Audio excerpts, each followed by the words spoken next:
సినిమాల్లోకి మళ్ళీ రీఎంట్రీ ఇవ్వబోతున్నారు వడ్డే నవీన్ గారు. సో అప్పట్లో ఆయన సినిమాలు ఏ రేంజ్‌లో హిట్ అయ్యాయి, ఏ విధంగా ఆడేవి, ఫ్యామిలీ ఆడియన్స్‌ని ఆయన ఏ విధంగా కనెక్ట్ అయ్యేవాళ్ళో అందరికీ తెలిసిందే. సో ప్రెజెంట్ జనరేషన్‌లో ఉన్న వాళ్ళందరికీ చాలా మందికి కూడా వడ్డే నవీన్ గారంటే తెలియకపోవచ్చు. ఎందుకంటే ఈ మధ్య కాలంలో ఆయన ఏ సినిమాలో కూడా నటించలేదు. ఎవరికి కూడా అంతగా తెలీదు. కాకపోతే 90s కిడ్స్ ఇంతకు ముందున్న జనరేషన్‌లో వాళ్ళందరికీ కూడా వడ్డే నవీన్ గారంటే అరే! ఎంత మంచి హీరో, చాలా అద్భుతంగా నటిస్తాడు. ఆయన సినిమాలు చాలా అద్భుతంగా ఉంటాయనే విధంగా అందరూ గుర్తుపడుతూ ఉంటారు.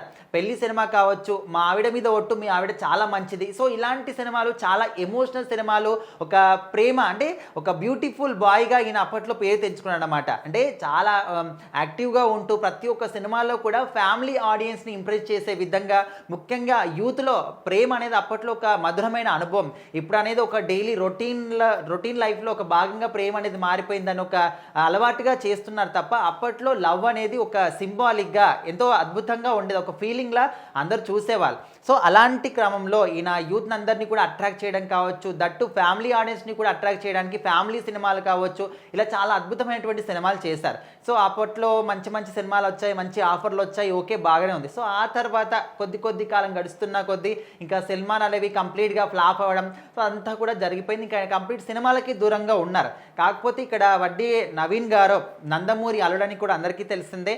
నందమూరి రామకృష్ణ గారి కూతుర్ని అయితే తను పెళ్లి చేసుకోవడం జరిగింది. సో ఆ తర్వాత మళ్ళీ కొన్ని మనస్పర్ధల వల్ల వాళ్ళిద్దరు విడిపోవడం. సో ఆ తర్వాత నవీన్ గారు బిజినెస్లో ఫుల్గా బిజీ అయిపోవడం అంతా కూడా జరిగిపోయింది. సో ఇప్పుడు మళ్ళీ రీఎంట్రీ ఇవ్వబోతున్నారు వడ్డీ నవీన్ గారు అనే విధంగా అయితే టాక్ అయితే వినిపిస్తుంది. అది కూడా హీరోగా లేకపోతే ఫాదర్ క్యారెక్టర్గా ఇలాంటిగా కాదు, జస్ట్ ఒక ప్రొడ్యూసర్గా ఆయన రాబోతున్నాడు, నిర్మాతగా రాబోతున్నాడు.